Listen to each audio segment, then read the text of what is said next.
வணக்கம். மலர்பாத் யூடியூப் சேனலுக்கு உங்கள் அன்போடு வரவேற்கிறேன். இன்னைக்கு திருவண்ணாமலையில் பேசு பொருளாக இருக்கிற சப்ஜெக்ட் திருவண்ணாமலை போக்குவரத்து குழப்பம். பல தெருக்களில் தடுப்புகள் அமைக்கப்பட்டிருக்கிறது. ஒரு குறிப்பிட்ட எல்லைக்கு கனரக வாகனங்கள் செல்ல முடியல, மாட வீதியில் எந்த வாகனமும் செல்ல முடியல. இதெல்லாம் எப்படி சீர் செய்யறது அப்படின்றது தான் இந்த வீடியோவில் பார்க்க போகிறோம். வாங்க வீடியோக்குள்ளே போகலாம். திருவண்ணாமலைக்கு வர வாகனங்களில் ரெண்டு வகையாக பிரிக்கலாம்.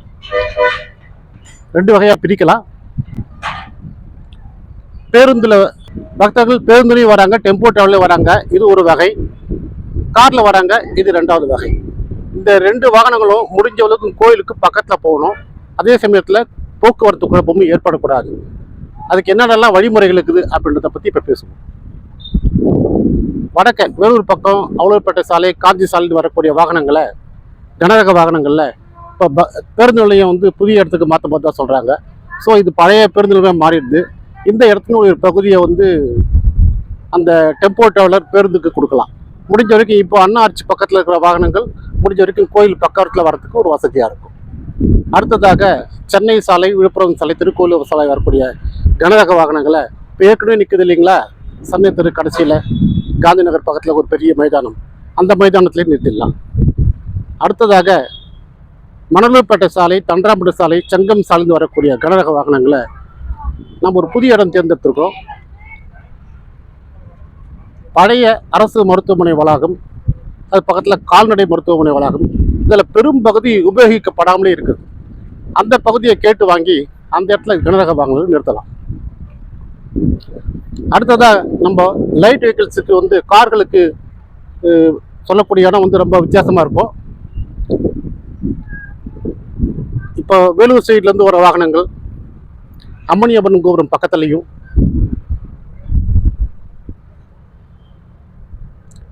தெற்கே தண்டராம்பட்டு சாலை, சங்கம் சாலை வரக்கூடிய வாகனங்கள் திருமஞ்சன கோபுரத்துக்கு அருகிலையும் நிறுத்தலாம். அதாவது நம்ம என்ன செய்ய போகிறோம்னு கேட்டிங்கன்னா, இந்த பழைய மடங்கள்லாம் பல மடங்கள் உபயோகிக்கப்படாமலே இருக்குது. அந்த மடங்களில் ஒரு பகுதியையோ கேட்டு வாங்கலாம், லாங் டேர்ம் லீஸுக்கு கேட்டு வாங்கலாம். அந்த இடத்துல multi level car parking, automatic multi level car parking, பல அடுக்கு மகிழ்ந்து நிறுத்துமிடம், இதை ஏற்பாடு செய்யலாம்.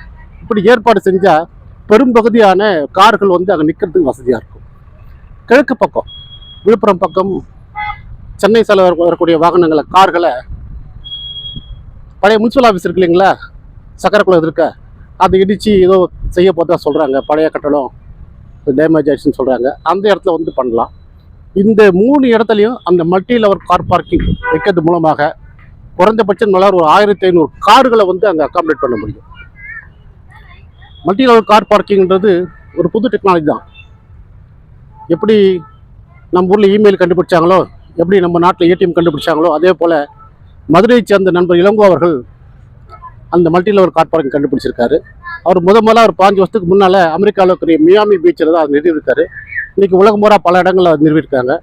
ரொம்ப சக்ஸஸ்ஃபுல்லாக இருக்குது. அந்த மல்டி லெவல் கார் பார்க்கிங்க்கு 7 அடி ஹைட் இருந்தால் போதும், கார் நிற்கும். உள்ள மின்சாரம் தேவையில்லை. அந்த ரொபாட்ஸுக்கு மட்டும் மின்சாரம் சார்ஜ் பண்ண பாயிண்ட் கிடைச்சா போதும். நம்ம ஏடிஎம் எப்படி ஃபங்க்ஷன் பண்ணுதோ அதை போல தான் அந்த multi level car parking function பண்ணும். போகலாம், கார் நிறுத்தலாம், காரை ஸ்கேன் பண்ணும். உள்ளே ஏதாவது பெட் அனிமல்ஸ் இருக்கா, குழந்தைகள் இருக்கா, அல்லது ஏதாவது வெடிபொருள் இருக்கா, அதெல்லாம் கார் ஸ்கேன் பண்ணும். அந்த மிஷின் ஸ்கேன் பண்ணும். ஸ்கேன் பண்ணி உள்ளே அனுப்பிச்சிடும். கோயிலுக்கு போயிட்டு வரவங்க கோயிலுக்கு வெளியே வரும்போதே செல்லு மெசேஜ் கொடுத்தாங்கன்னா கார் வெளியே பிளாட்ஃபார்மில் நிற்கும்.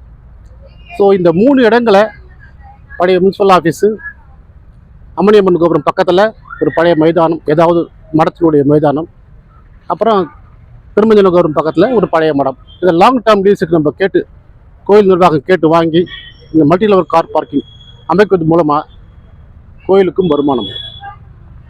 இதுவரையில் நம்ம பார்த்த கூட்டம் குறைவு, இனிமேல் கூட்டம் பல மடங்கு அதிகமாகும்னு எதிர்பார்க்குறேன். அப்படி வரும்போது அந்த கூட்டத்தெல்லாம் உள்ள கோயிலில் வைக்கிற அளவுக்கு அல்லது ஊரில் இருக்கிற அளவுக்கு, உள்ள தங்க வைக்கிற அளவுக்கு நமக்கு வசதிகளை நம்ம தான் ஏற்படுத்தி கொடுக்கணும். கோயில் உள்ளே போகும்போது அதிகபட்சம் ஒரு 1000 பேர் கோயில் உள்ள அலோவ் பண்ணலாம். ஒரு 5 பேர் வெளியே வந்தாங்கன்னா ஒரு 5 பேர் உள்ள அனுப்பலாம். அப்படி அதை போல் செய்வது மூலமாக கோயில் உள்ள அந்த ஸ்டாம்பேட் வராமல் தடுத்துக்கலாம். அப்புறம் புறவழிச்சாலையிலேருந்து கார்கள் உள்ளே வரும்போது எத்தனை மணிக்கு கோயிலில் வந்து சொல்லி அவங்க ஒரு கைரேகை வச்சோ ஆதார் கார்டை வச்சோ ஒரு அப்பாயின்மெண்ட் வாங்கிக்கலாம். இத்தனை மணிக்கு தான் 5 to 6 தான் சொன்னாங்கன்னா அத்தனை மணிக்கு அவங்க வந்தால் போதும் அந்த பார்க்கிங் ஆண்ட. அது வரைக்கும் அவங்க வெளியில் நகரத்தில் எங்கேயாவது தங்கிட்டு அப்போ கூட அவங்க கோயில் பக்கத்தில் வரலாம். இதன் மூலமாக வந்து மாட வீதியிலையும் சரி நகரத்து உள்ளேயும் சரி நம்ம பெருமளவு போக்குவரத்து தவிர்க்கலாம். எல்லா சமயத்துலேயும் எல்லா இடங்கள்லையும் எல்லா வாகனங்களும் வந்து போகலாம். எல்லா வாகனங்களும் உள்ள பார்க்கிங்கில் இருக்கும்போது சாலை ஆட்டோமேட்டிக்காக ஃப்ரீயாக இருக்க போகுது. ஸோ அதை போல் வசதியை நம்ம ஏற்படுத்தி கொடுக்கணும். நம்ம ஊருக்கு வர பக்தர்கள், நம்ம விருந்தாளிகள், நம்ம தான் அவங்களுக்கு வசதிகள் ஏற்படுத்தி கொடுக்கணும். அதை நோக்கி நம்ம செல்வோம். வாய்ப்புக்கு நன்றி, வணக்கம்.